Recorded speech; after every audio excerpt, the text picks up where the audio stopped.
So we're in Clovis, California. Just finished installing a new air gap here. The old one was either clogged or damaged, or not real sure, but anyways, it's sitting down here in the garbage right there. You can see it. The hose looks clear from the dishwasher. You can see the white hose there, corrugated. Usually you'll see like black stains all in it, and it's building up, or it's got a clog in there. The hose looks clear. Additionally, we took the 7/8 hose existing, took it out front and washed it out. It's clear too, so there's no blockage there into the disposal.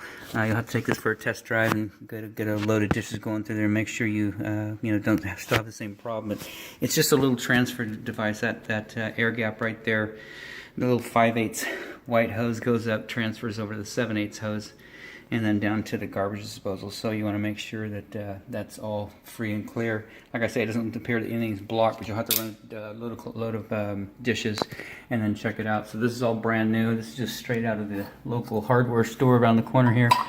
That's the old cap. Got a new cap here, no big deal. Both of them are chrome. And so we're trying to avoid water getting blowing out through here. So it could have been something inside, got up. There's just a little tiny tube in there. It's about that big in diameter.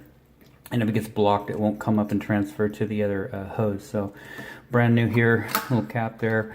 Like I said, these gaskets here, I don't really like them because the hole in these sinks are so big that the rubber gasket wants to slide pretty much all the way through. But as long as this is not, water's not coming out of here, you're fine.